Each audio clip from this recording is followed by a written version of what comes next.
वो विद्यालय जहाँ पर ये घटनाक्रम हुआ है, क्या अब वो किसी भी दृष्टि से शिक्षा का मंदिर कहलाने लायक है? हमको भद्दी भद्दी जाति सूचक गालियाँ दी गई हैं, माँ बहन की गालियाँ दी गई हैं। क्या ये जो ओबीसी समाज है, इसका वर्तमान और इसका भविष्य दिन दहाड़े हम अपनी आंखों से मरते हुए देखना चाहते हैं? लातों के भूत बातों से नहीं मानते। अभी पुलवामा से हम उभरे नहीं थे और पहलगांव हमारे सामने आ गया। हम कड़ी कार्रवाई करेंगे तो कड़ी कार्रवाई करिए ना।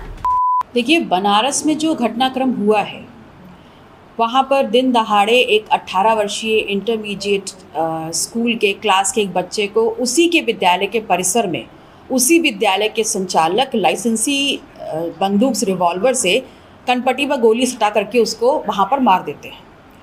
और सबसे अहम बात ये है कि ये सवाल है कानून व्यवस्था पर, सामाजिक व्यवस्था पर और सरकार पर। 22 तारीख की घटना है और आज हम 28 अप्रैल में बैठे हुए हैं।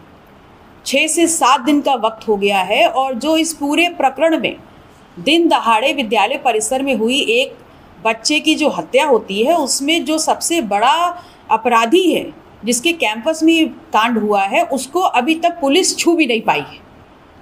इसलिए नहीं छू पाई है क्योंकि जो वाराणसी के जो सांसद हैं श्री नरेंद्र मोदी जी, उनका निकटतम व्यक्ति है वो, उसका इतना रसूख है कि पुलिस बैकफुट पे है। तो ऐसे में ये सवाल जितना सरकार के लिए है, जितना कानून व्यवस्था के लिए, उतना समाज से के लिए भी है कि क्या ये जो ओबीसी समाज है, इसका वर्तमान और इसका भविष्य दिन दहाड़े हम अपनी आंखों से मरते हुए देखना चाहते हैं?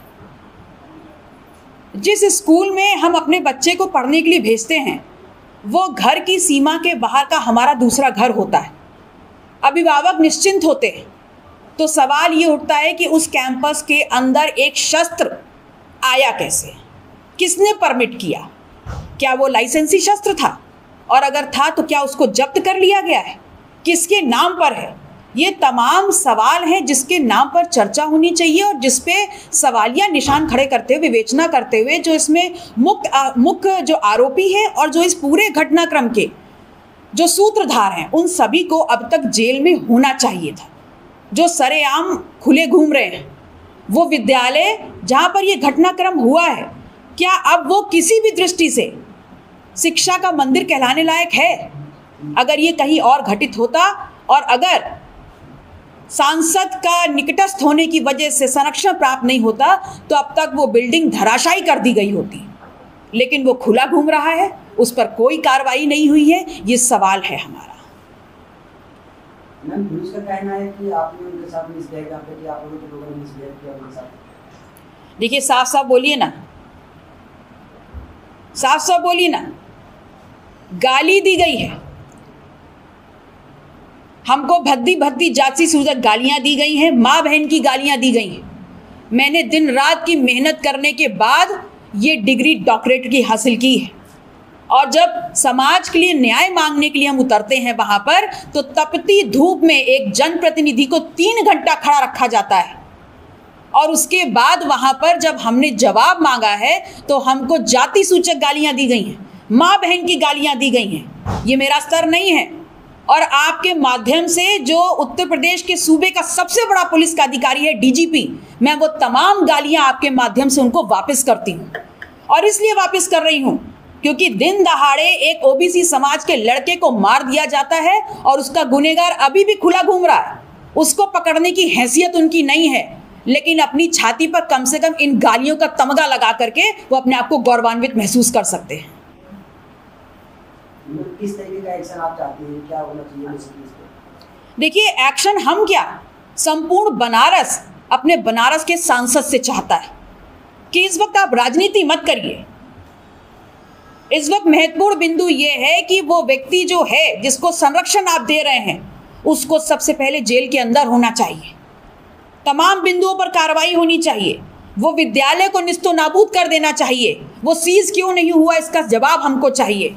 वो भारतीय जनता पार्टी का एक बड़ा नेता है, तो भारतीय जनता पार्टी फ्रंट में आकर के अपना रिश्ता उस व्यक्ति से उजागर करे या उसको निष्कासित करे। देखिए, ये जो प्रधानमंत्री हैं, ये प्रधानमंत्री बनारस का सांसद है। वहाँ के लोगों ने वोट दे करके जनप्रतिनिधि बनाया और तब वो इस देश के प्रधानमंत्री बने। और वो बड़ी छाती ठोक कर कहते हैं कि क्राइम के खिलाफ हमारा ज़ीरो टॉलरेंस की नीति है। तो अगर ज़ीरो टॉलरेंस की नीति है तो आपके ही क्षेत्र में, उस सांसद के ही क्षेत्र में उनका ही निकटस्थ व्यक्ति जो है वो खुलेआम क्यों घूम रहा है? अब तक कार्रवाई क्यों नहीं हुई है? यही तो सवाल है। और ये सिर्फ कानून व्यवस्था का सवाल नहीं है, सामाजिक व्यवस्था का भी सवाल है। ये सरकार के लिए सवाल नहीं है, बल्कि ये स्वयं हम सब के लिए भी सवाल है कि हम क्या अपने बच्चे दिन दहाड़े, ये पिछड़ा समाज बच्चे अपनी लिस्टें पैदा कर रहा है कि हमारे भविष्य को दिन दहाड़े मार दिया जाए और हम चुपचाप बैठे रहें? मैं बीते दिनों समाजवादी पार्टी के राज्यसभा सांसद रामजी लाल सुमन के काफिले पर हमला हुआ, कैसे देखते हैं, क्या कहेंगे? ये तो सबको सोचने वाली बात है कि रामजी लाल सुमन जी के साथ क्या हो रहा है। जब उनका राज्यसभा सांसद बनने का चुनाव था तो आप सबने देखा कि हमने उनको वोट किया और उस वक्त हमको गद्दार भी कहा गया और हमको शंकित भी किया गया।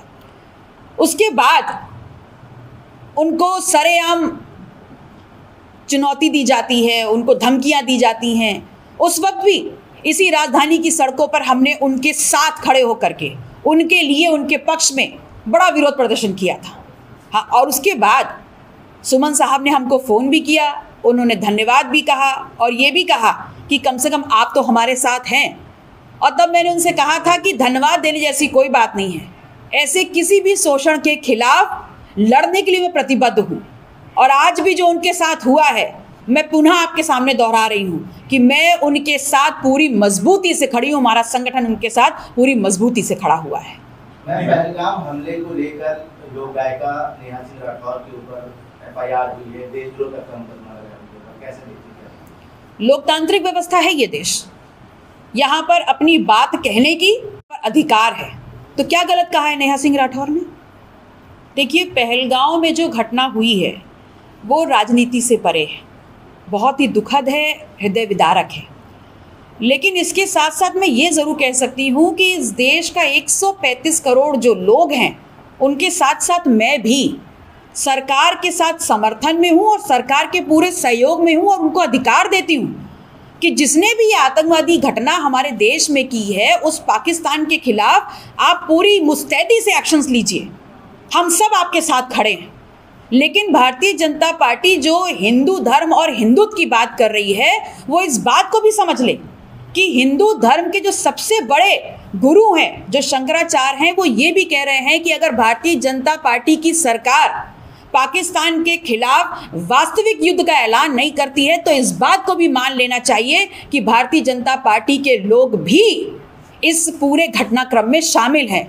इसलिए मैं निवेदन करूंगी तमाम हिंदुओं से भी, समाज के लोगों से भी, कि आप इस बात को भी अपने ध्यान में रखें, क्योंकि ये आतंकी हमला पाकिस्तान की वजह से ज़रूर हो सकता है लेकिन मुसलमानों की वजह से नहीं है। इसलिए इसमें हिंदू मुस्लिम का एंगल ढूंढने का काम ना करें। आमने सामने से बाहर की सिचुएशन को क्या सही माना जाएगा? देखिए, कहावत है, लातों के भूत बातों से नहीं मानते। अभी पुलवामा से हम उबरे नहीं थे और पहलगांव हमारे सामने आ गया। हम कड़ी कार्रवाई करेंगे, कड़ी कार्रवाई करेंगे तो कड़ी कार्रवाई करिए ना। इस देश का एक एक व्यक्ति, हर राजनीतिक दल, हर राजनेता, इस देश की 135 करोड़ जो जनसंख्या है वो आपके साथ समर्थन और आपको पूरा अधिकार दे रही है कि आप वास्तविक लड़ाई में उतरिए, आर पार की लड़ाई लड़िए और परिणाम हासिल करिए। सुरक्षा को लेकर आप क्या कहेंगे? जिस तरीके से आतंकवादी सुरक्षा तो गृह मंत्रालय के अंडर में आती है, सुरक्षा को लेकर आप क्या कहेंगे?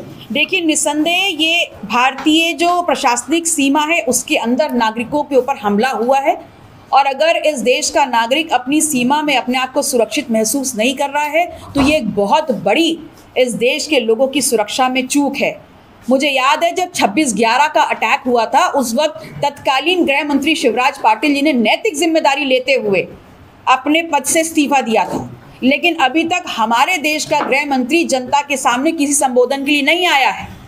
तो उनको भी नैतिक जिम्मेदारी लेनी चाहिए कि उनसे भारी चूक हुई है।